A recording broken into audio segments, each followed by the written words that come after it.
Welcome to the Creative Brew, helping you keep your creative juices brewing. We're giving out chunks of insight, motivation, and practicality for your creative journey.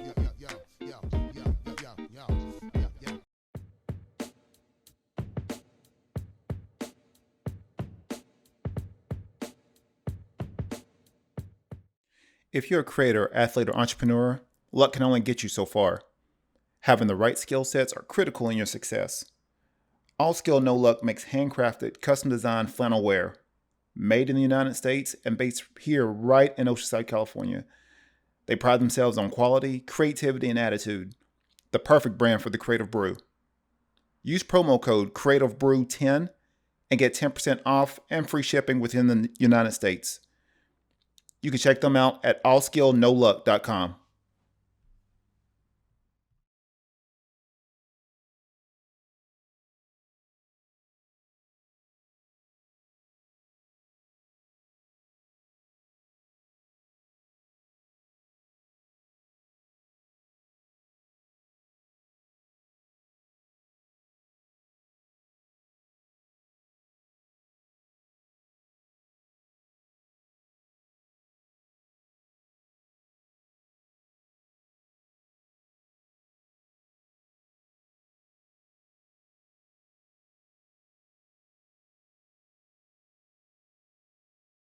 And this episode is brought to you by Baba Coffee, smuggling good vibes. Baba roasts their coffee beans each week and only offers the freshest coffee. They have espressos, lattes, cappuccinos, pour over, or drip coffee. You can try their cold brew coffee, nitro cold brew, or bulletproof coffee, and boba milk teas. They also have a wide assortment of delicious food. I would suggest you try the avocado toast, mimosas, wine, or beer. On the weekends, you can check out some great music like the Soto Six and food like Eliza the Shelf and others over the weekend, every Friday and Saturday, beginning at 6 p.m. You can check out everything they got going on Facebook and Instagram at Baba Coffee, or go to babacoffee.com. To a new episode of the Creative Brew, giving you insights on your creative journey. Today, we got a special guest. We got Cory Frederick, the founder and president of Tyrant Wrestling.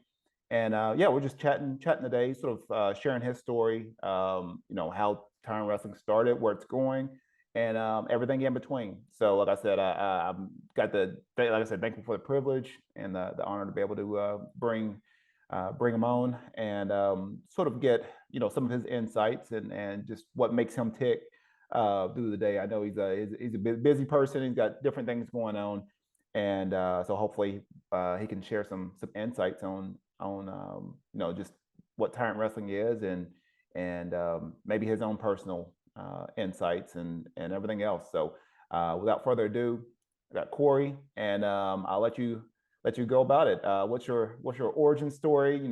Background, and how do we get to where we are now?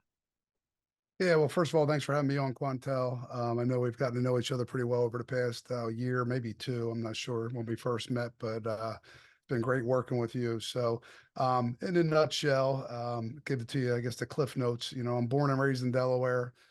My journey with wrestling specifically started in seventh grade, where you had to play a sport that counted as your gym class. So I started wrestling along with a couple other sports. And then when I went to St. Mark's High School in Delaware, that's kind of where it really took off. And I got serious with it. And actually, I stopped playing football and stopped playing baseball and strictly focused on wrestling. Ended up being a couple times state finalist. What used to be the Beast of the East. We had the Mid Atlantic Wrestling Classic back then. We had a pretty good schedule. Our team did well. Did not go to college at all. So I didn't further my career in college with wrestling. Just started working right out of the gate. Started a family young. And I took about a year off from wrestling, another year in the state finals of not getting what you wanted and really wanted nothing to do with the sport. But my father-in-law at the time was a coach and youth wrestling coach, and he wanted me to come help him. So that's kind of where the journey started. I coached 5 years for a school team here in Wilmington, Delaware, St. Elizabeth's. And then back in 2002, we started Tyrant Wrestling, a private wrestling club where I could coach everybody and not just, the guys specifically at that school. So, I saw in the beginning, Tyrant Wrestling was really more a club slash team. And, I was a coach, and the tournaments were more of one less weekend we had to travel. So it started off with Tyrant Duels that we've always had. I think we're going on year 23 right now. And then later on in life, I always had eighth grade and under guys wrestling for me as they got older and they went to high school. That's when we started Columbus Day Duels back in 2010, and it was just a preseason tournament to kind of get those guys ready for the season, and that was local in Delaware as well. So both of those tournaments have been around for quite a while now, and they're established. And then about five, I always say 5 years, but I don't know how long it's been. I keep saying I think 5 years, and it's probably been more than that now. But about 5 years ago, I stopped coaching and really just focused on the tournament side of the business. After 20 years of coaching, or actually 27 years of coaching, just kind of hung up my shoes and, was interested in doing other things. And that's when it really took off from just Columbus Day Duels and Tyrant Duels. And that's where we are now with just about 20 events that we run, mainly on the East Coast, but as far out as Ohio and Tennessee and, those types of things. Awesome. So even with with Tyrant Wrestling, I know being in the wrestling sort of arena there, there's so many different tournaments now. What makes, maybe from your opinion, what makes Tyrant Wrestling, sort of unique from everything else, from all the other tournaments you may that a wrestler may see sort of everywhere around the country? Yeah, I mean, there's certainly some really great tournaments that are out there that are, very well established and run, and the quality of the events. And I think the bigger thing is we're more of an organization instead of a single event now, right? With almost 20 events that we run. But, we've kind of established, most of what we do are dual meet tournaments. And then we sprinkle in some individual tournaments. The only standalone individual tournament we have that we just started this year was Tyrant Nationals back in September. That was very unique in itself, and we can talk about that if you'd like specifically. But Yeah. all the other ones now are, they're dual meet tournaments, a 2 day dual meet tournament, and then in the afternoon of day one, when the duels are over, we'll run an individual style tournament that's some people label as like a rapid fire style tournament, so we can get that done in about 2-3 hours tops. But from my perspective, I mean, I used to work at MBNA America, a credit card company, and above every single door they had think of yourself as a customer, right? So, for me, while it's wrestling and it's a sport, you also have to balance that with a business. But the biggest thing is I think we just love what we do. And, I enjoy seeing and the people and watching our kids grow up. And, sometimes I see the guys that come to our tournaments, the families that come to our tournaments more than I see some of my own family and friends. But, so I think a lot of it just boils down to customer service and treating people the way that I would want to be treated. And I always just said that I wore three hats. I was a parent, I was a coach, and I'm a tournament director. So I take all three of those things and I put it together. And what is the experience that I would want to receive? So, the big thing a lot of people talk about with our tournaments is, aside from the quality of the competition, but the efficiency and how well they're run. And, there really is, unless the system goes down, there is zero downtime. We're wrestling the whole time and we get people in and out as fast as possible. And then there's other things, we have custom awards and just different things. We have all new mats. I mean, just from A to Z, just everything that we do is top notch. And, it's just the experience that I would want to have if I was going somewhere as a coach or a parent. And that's what we try to provide. Yeah. So tell me a little bit, and for audience members, tell us a little bit about the Tyrant Nationals. I know this is I know we just, like I said, just hatched it, this concept this year.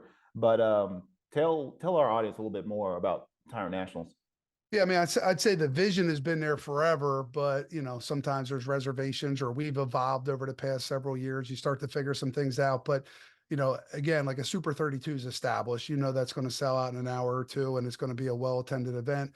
Anytime you're running an individual tournament nowadays, it's hard to get off the ground. Most people want duels because there's guaranteed matches. But with the national tournament, one of the biggest things we did that nobody's ever done really, and with the rule changes, it allowed us to do it. But all the high school athletes, they were eligible for an NIL deal. So every champion that won, it made them eligible. There were some things that they needed to do after the fact, but every single one got a $500 NIL deal. We ran all college rules, not just college out of bounds rules. Similar to Fargo or NCAA's, we had a stage built and we ran college size mats, just everything, but the experience. But the biggest thing was the rules that we ran, and then also with the NIL deals. Cool, cool. So I mean, even with Tyrant Wrestling, I mean, I know you've been doing these tournaments for years now. You know, from your perspective, where do you see it sort of evolving. I mean, I know that sometimes with and this is probably my hang up more with the wrestling community, is sometimes we can be set in our ways, and it takes us really slow to sort of evolve and adapt. Um, where do you see, even with Tyrant Wrestling, where do you see like the how would you innovate like the tournament experience, or what would how would you I mean, envision Tyrant Wrestling next 5 to 10 years? yeah, some of the things that we've done recently, it's just how can we continue to be innovative? How can we give you guys a better experience? How can we, we're a premium product. It's not cheap to come to a Tyrant event. We think there's a value there, but like for instance, this year, and I say this year, starting in September, but every single tournament at weigh-ins, kids get a free bottle of water as soon as they step off the scale. And in our tournaments, when the facility allows it, during the event, we have a coffee station set up for anybody that's at the event for complimentary coffee. So there's no charge for the coffee. And it's just simple little things like that. And I'm not even a coffee drinker, right? But it's like when you go to the Ford dealership and you're waiting on your oil change, you can have a free cup of coffee, right? So it's just all those different things. There's can we get better internet, Wi-Fi for the guys there, so when they're on their phone, check and track wrestling / flow wrestling. But so it's just anything and everything. I think from the attendees perspective, we pretty much knock it out of the park just about every time. I mean, not everybody's going to be happy, but I'll tell you, 99% of the people are. But we come back with a list every single time of what could we do better? How can we, another thing that we just recently added is alongside of our medical, unit where the athletic trainers are, is a stretch and recovery unit. And we bring in, physical therapist or masseuse. And, if a guy has a stiff back or, his hamstrings tight or just whatever it may be, they can come over there and get some additional attention as if, they're in a college, room, they can go down to their staff. So, and some of it's self-serve and some of it's full service where it's like, hey man, this guy's getting a full-blown massage, it looks like. But, we want that level of experience where, these guys come and they feel good about coming to the event. They feel safe, and all those types of things. But, and then, for us, it's to add new events. I think, that's a little bit more strategic now. We don't want to just continue to add events for no reason. And the market's already kind of saturated, but we think there's opportunity to grow geographically, and then there's opportunity to grow within our own events. So I always kind of say I could run 50 events with 10 teams, or I can run 10 events with 50 teams, right? So just everything we're trying to, make sure that, less forfeits and, better teams and, or different levels of competition. So, right now with everybody wrestling in duels, it kind of leaves some people behind where, years ago, instead of bringing 16 guys to a tournament on your team, you would bring 60 guys to the tournament because they'd be wrestling in an open individual tournament, where now a lot of kids get left out of those things. So how can we get everybody at all levels involved and give them an opportunity? Yeah, yeah, that's you to be strategic with that. I mean, it is like I said, so many, it's so many different tournaments that's going on. I didn't know. Have you ever considered? I mean, and like I said, I'm not in the tournament. Like I said, I do help branding, obviously with Tyrant, but I didn't know if there's been any like strategic planning to where like, hey, maybe, and I think I've seen this with other tournaments where they'll combine like just I'm just throwing out hypothetical stuff like bodybuilding or something with a wrestling Hmm. tournament, like combining things like that, or depending on where you're at, maybe beach wrestling with Tyrant Wrestling. I didn't know if you even considered that, or if that was like maybe we just need to stay in our lane, or I didn't know what your thoughts were on that. Yeah, we've had ideas of, having beach wrestling or, having like a jiu-jitsu or something like that. I'm not sure where that's going to go, but I think some of it is the experience, right? So, for instance, we have the Junior Southern Scuffle now down in Chattanooga. So when the kids come, where I'm from, there's no college wrestling in Delaware at all, and it's not real easy to get to, or a lot of times it conflicts with your own schedule, your own competition schedule, so the kids can't make it. So, for instance, like the Junior Southern Scuffle, it puts them a couple blocks away from the College Southern Scuffle at UTC. All the kids get a free ticket to go to the college tournament, so they can go and see some college wrestling while they're there. And then the Junior Beast that we have next weekend here in Delaware, it's a couple miles away from where the Beast of the East High School tournament is at University of Delaware. All the kids get a free ticket to go to that. Now the junior Ironman, they're always sold out, so we don't really have a free ticket option for them. But last year, in our first year, it was the same weekend, and there was a lot of kids that went over to watch that event because their siblings were in it or they just wanted to check it out. So, for me, like when my oldest boy was young, I started taking him to the NCAA tournament when he was like 8 years old. So it allows them to start to establish goals. It allows them to be able to have a role model or somebody to look up to. And, there's more things on the internet now, right? So I guess 20 years ago, 25 years ago, there wasn't Flow Wrestling, there wasn't Big Ten Network, there wasn't all that coverage. So unless you went to a college match live, you really didn't know about it, but it got kids thinking about going to college or gave them an opportunity to look up to somebody. And I just think that's good for the kids and the sport. Yeah, yeah. So Um, some of the, I mean, you talk about being innovative, some of the other things, and we did that. I was thinking about nationals. So for the Tyrant Nationals, it was, hey, when you come in, you had to weigh in on the same day as competition, an hour before it started. And once you entered the weigh-in area, similar to a sanctioned event for like high school, college, you couldn't leave, right? So it was, if you didn't make weight, you didn't make weight, and they did have the luxury of changing our weight class, but there was no cutting weight on site. And we've talked about other things like mat side weigh-ins and things like that. So, one, trying to keep the kids healthy. And I think sometimes, it could be more so maybe some of the parents that didn't wrestle, they don't quite understand how it works. And it could be an aggressive parent that did wrestle, but some of these guys are just cutting way too much weight, and then you got like, 6, 8, 10-year-olds that are 40, 50 pounds cutting weight, and it's just not healthy. Right. But can't tell somebody how to be a parent, but you're trying to implement some guidelines in our tournaments that can try to keep them as healthy as possible. oh yeah, yeah. That can be a the wrestler parents. That can be a dicey situation at times. Yeah, you definitely want the best for the kid. I know just growing up, everybody was like, we're real big on trying to cut down for a certain weight class, and I think that mindset's starting to shift a little bit now to where you don't see a lot of people cutting a lot. Obviously, you do have kids that still cut weight like that. Now that's definitely unsafe. I wouldn't recommend, especially at the youth level. I wouldn't want them cutting weight at all. But I think now with more information, I do think there's more knowledge on how to safely do that and be at the optimal weight. But I am starting to see a lot of people just wrestling their natural weight and just working on just wrestling and getting better. I think that's helped some kids not have to worry about that feeling like they got to cut 20 pounds to compete, rather than just being their natural weight and just wrestling. So yeah, that can be tough. Sort of piggybacking on that. I think with cutting weight, that it we have the stigma of mental health and how that relates to a lot of wrestlers. I know personally there's been a lot of wrestlers I've known that's dealt with issues like that. What, and I know we talked briefly about mental health and especially in the wrestling community. What are your thoughts on that, or what are your experiences?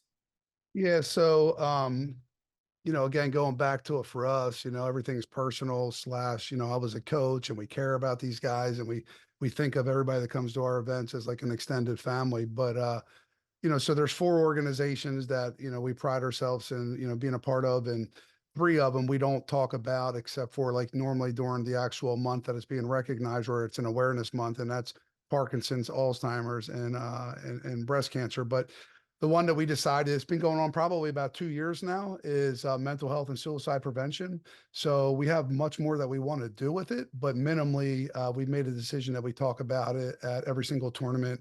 So right before we play the national anthem, we usually talk about it. I've gone back and forth about, like, these guys that come to our tournaments, that come to a lot of our tournaments repetitively, they probably get sick of hearing it.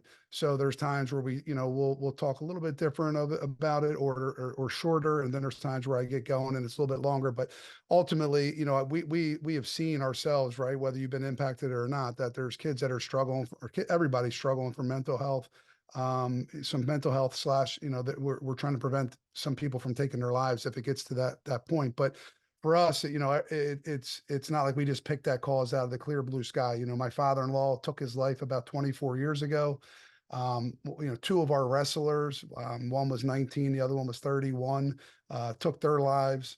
My daughter's, one of her best friends took his life when he was in college. He was a baseball player. He wrestled for a short period of time, but, had some concussions and things like that. So we just decided that, hey, we got to start talking about this. And I think 20, 30 years ago, nobody ever talked about suicide, right? Like if somebody took their life, it was a big secret. You never talked about it. And now fast forward, it's like, I got a token, a guy, at our tournament last weekend, he was at a meeting for work and he got a token and it was, too tough to talk. So it makes me think about men right away, right? A lot of times they're too tough to talk about it. They can't share their emotions. They can't do things. So initially, when we started talking about this, it was really geared towards like probably that high school age kid going through adolescence or somebody getting bullied or just whatever. And we quickly realized like it's never too young to talk. So, the message goes clear down to the youngest kid at the tournament. And then through COVID, we also realized that the message just wasn't for the athletes, the wrestlers. It's everybody that's at the tournament. So whether it's military, former military or guys that have come back fighting for our country and girls, that suffer from PTSD or somebody that got laid off from their company, or it could be a million different reasons why they're struggling. But I just know that every single tournament we talk about it, and there's enough people that come up to me or one of our staff to share their story and talk to us about it, that we have to keep doing it. So if it changes the life of one person, that would be great. Matter of fact, earlier this week, I had one of the coaches that, come to my event and he reached out to me to talk to me because he's really having some challenges in his personal life right now and struggling. And so I think the more that we can talk about it, the better. And at the end of the day, if we can save one person's life or get that person help that they need, then we've made a difference. Yeah, definitely agree on that. Yeah, I find myself speaking to, like I said, I coach. Usually I coach more of the MMA athletes. I do help coach a junior college out here, but um, every after every practice, we talk about life. Just a quick, 10-minute, chat.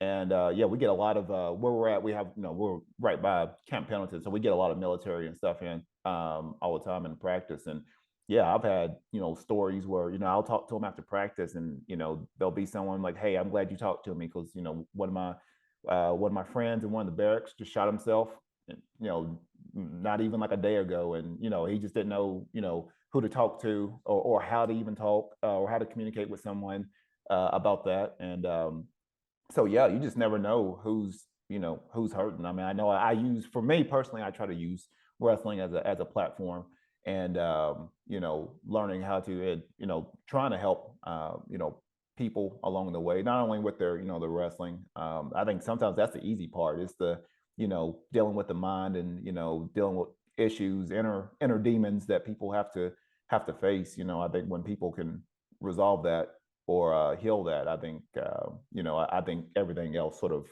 a byproduct. I've seen a lot of talented wrestlers that face a lot of personal demons, and and succumb to drugs or anything else. And so it's one of those where I think it needs to be talked about more. And like I said, I'm glad you're doing your part. And you, like I said, and I think with people like you that have a platform, that's needed. Sometimes coaches can be like, they're more concerned with the wins and losses than concerned with the actual person. Um, and I think with especially providing and sharing a message like that, and it's worth it. Yeah, I mean, there's an organization.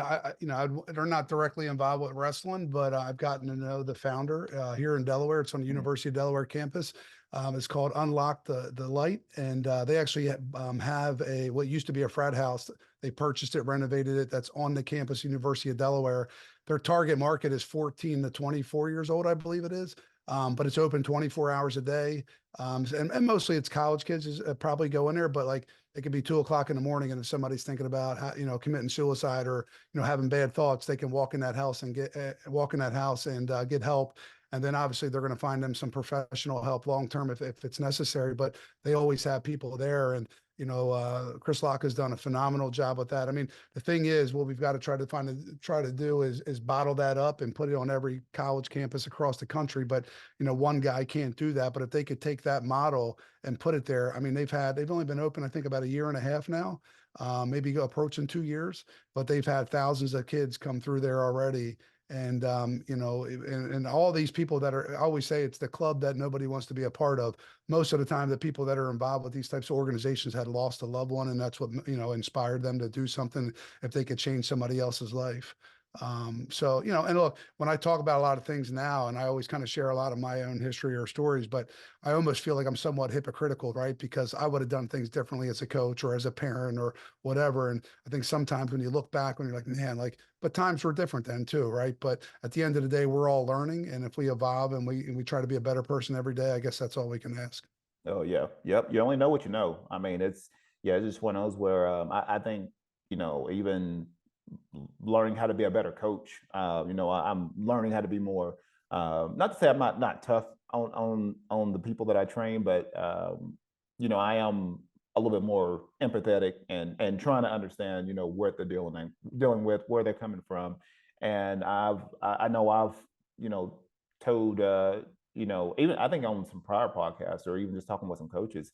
Now I think the biggest thing for a lot of kids has been like the coaches have been like, man, these guys, they won't sell into the process, or they just they're not buying in.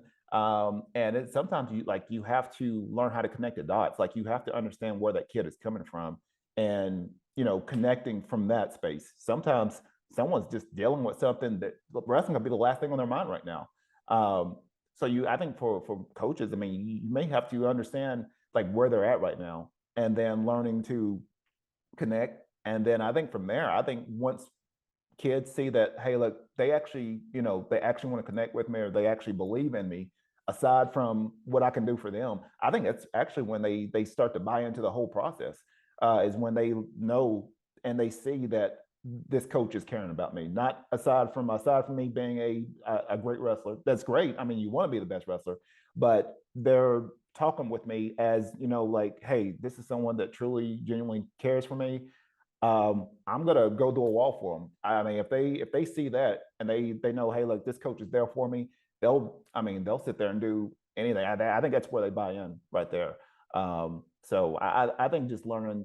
I mean, more coaches need to communicate aside from just the wrestling aspect. Like they need to be communicating more with their kids, because they're around them all for months at a time. I mean, like if you don't know anything about them and something happens and someone just kills himself, well, whose fault is that? Yeah. Is that the coaches and leadership not knowing what's going on with their kids? I mean, I know there's all kinds of things that leadership and coaches have to deal with, but you got to know who's on your team. You got to know what you're dealing with.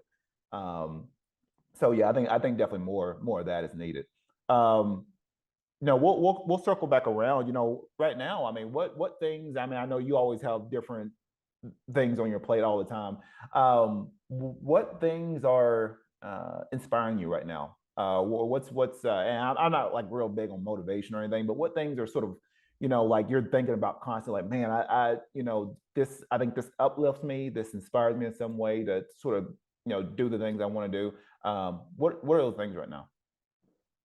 I mean, just off the top of my head, I mean, the thing is like, I love what I do. I'm self-employed, right? So I get to do whatever I want. But instead of having one boss, you really have like 10,000 bosses. But I just genuinely love what I do. We have some real estate, investment properties where, we've started to get into a little bit. I love doing that. Everything's a challenge to me. We have a sportswear company. So that's grown over the years. And then most of it, coaching was basically a full-time job in itself. And when I was coaching, that's mostly what I was doing, and not all these other things. But the tournaments, it's just, I think across the board, whether it's the tournaments, the sportswear, the real estate, like I'm just a competitor, right? And a lot of times I'm not even competing with other people. I certainly don't want to be beat by somebody else. Um, I'm always competing with myself, and how can I do things better? And, we're never going to be perfect, but I always strive for perfection or just constant improvements. But I think, it's loving what you do. And then I'm extremely fortunate where, some of the people that work with me, all three of my kids work with me full time. And I have some former coaches of mine from high school. I have guys that have wrestled for me that I've coached.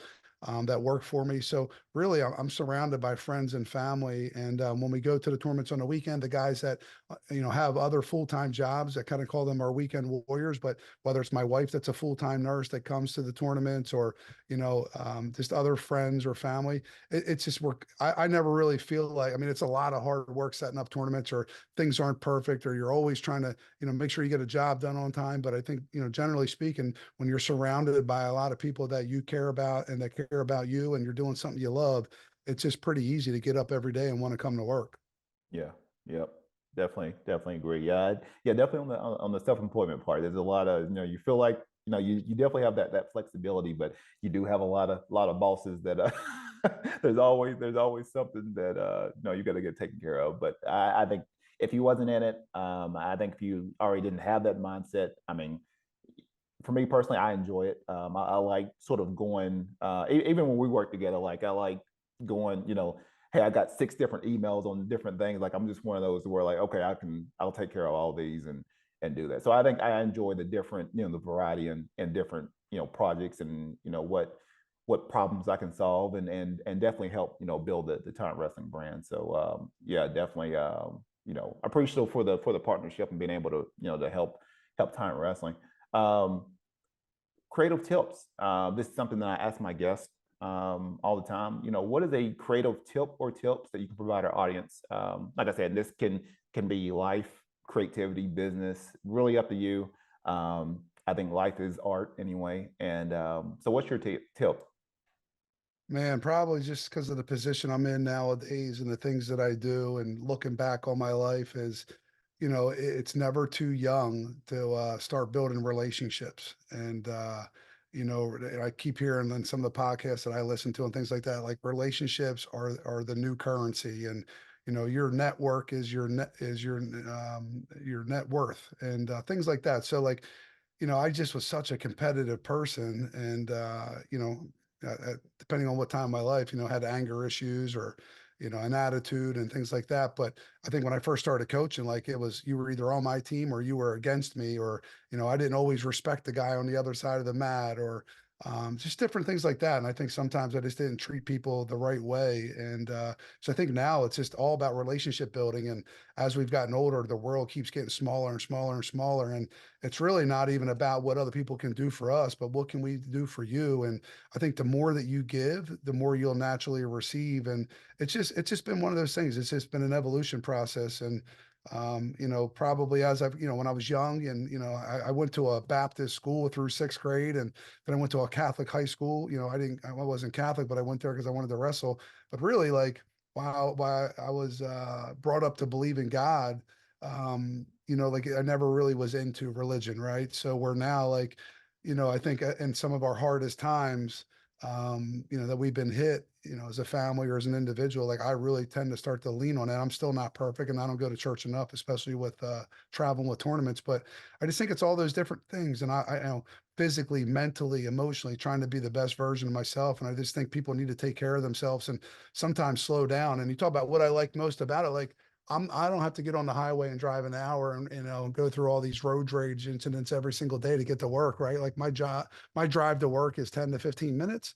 And if I'm early, I'm early. If I'm late, I'm late. And everybody doesn't have that luxury. But man, people cut each other off to save 30 seconds on their drive. And, it's just nuts, So I just think if we slow down a little bit, and, it's just all about the relationships, or it's not, just because my kids wrestle and your kid doesn't mean we can't be friends. Yeah, that's a great tip. Great tip. So right now, I mean, what things, and like I said, you're at the liberty to tell whatever you want to. What things are on the horizon with Tyrant Wrestling?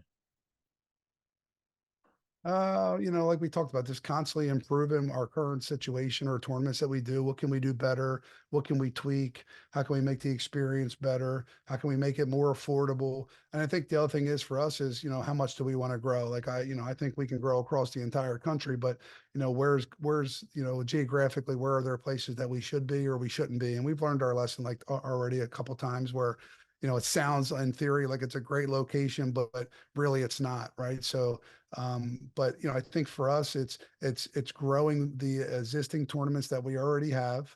It's this, and then where can we add a sprinkle in other tournaments that would make sense?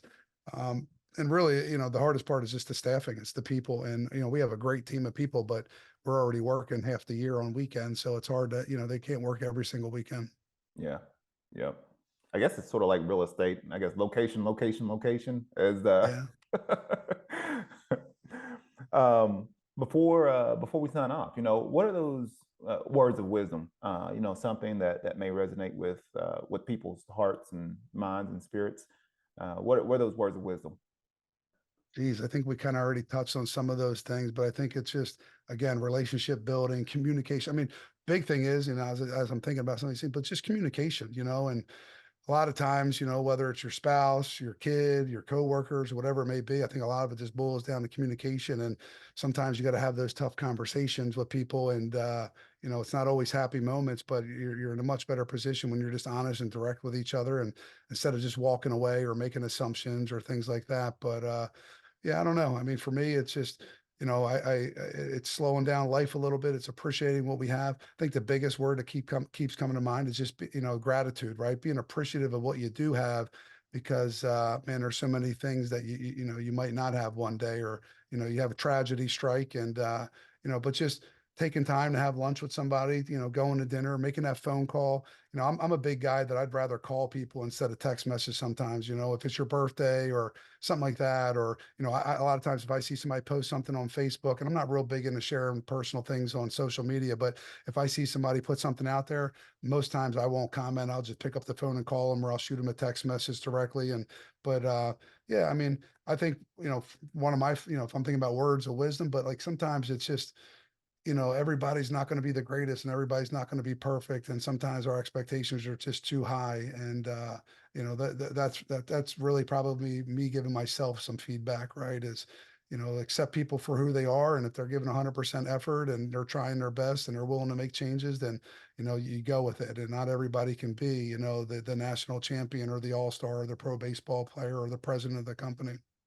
Yeah, I like that. That's some great words. Great words. So before we end, how can people reach out with you or Tyrant Wrestling? What's the best way to connect?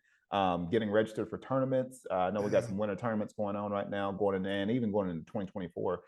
What's the best way to get connected? Tyrant Wrestling specifically. I mean, our website is tyrantwrestling.com. All of our social media, Facebook, Twitter, Instagram. Now we're on TikTok, and some of the other ones we're on YouTube, but everything's just under Tyrant Wrestling. And then if you can call or text 833 Tyrant One. And, I think that's another thing that separates us, right? Like back in the day when I was coaching, if you're going to big time tournaments, most people don't have contact information to call or text, or, you could email, but you might never get a return email. But, for us, we have a full staff of people that respond all the time, and we try to get back to you. If we don't answer right away, we try to get back to you within 24 hours. So, they can reach out to us anytime. And then, like I said earlier, there's people that reach out to us after the fact that just need to talk about things that aren't related to wrestling whatsoever, that are just struggling in life. So we're always accessible. We're always available. And if you go to tyrantwrestling.com, you can find all those things. Hey, awesome, awesome. Well, once again, hey, this has been a great episode with Cory. Like I said, thank you for jumping on. And I know we've been trying to schedule this for a while now, but like I said, glad to finally have you on talking about time wrestling, talking about life wrestling. Like I said, I know this probably could have been a 2 hour long episode, but we're going to keep it condensed here. So, like I said, thank you for jumping on. And like I said, I'll probably end up having you on for a future episode, a little roundtable episode. But quick shout out. I want to give some shout outs to my sponsors. First of all, Elevate Coffee Trading, based out of the Dallas, Texas area. Much of their profits and proceeds help coffee producing countries like Guatemala and in areas of need in the United States. So you can check out their mission at elevatecoffeetrading.com. And they're, like I said, looking to extract hope with every drop of coffee. My other sponsor is Baba Coffee, that's based out of here on the West Coast in Carlsbad, California. Been a great sponsor of mine. And they're smuggling good vibes and good coffee. So they have food, coffee, wine, drinks. They also have live entertainment every weekend, starting on Friday at 6 o'clock. So you can check them out. If you're on the West Coast, you can check them out. And they're at babacoffee.com. And then last sponsor is All Skill No Luck. And they actually provide custom, actually American made flannel and accessories. So they tend to cater towards police officers, soldiers, and so like I said, they got a whole merchandise line of different flannel made hoodies. They got merchandise, T-shirts, all kinds of other accessories too. So you can check out their website at allskillnoluck.com, and I think they're in the process of rebranding, so they're doing a new rebrand launch. But like I said, all those companies have been great sponsors of mine, and I have relationships with all of them in some form or fashion. So wanted to give a shout out to them. This episode will be available on Spotify, SoundCloud, and Apple Podcast in podcast form, and then the full video will be on my YouTube page at YouTube at Quantel Langford. So this has been the Creative Brew. Be creative, stay inspired. The ups and downs, all the wins and the outs and the smiles and frowns. They will tell you, settle down, stay on the ground. But no, I won't take it. No, we won't take it.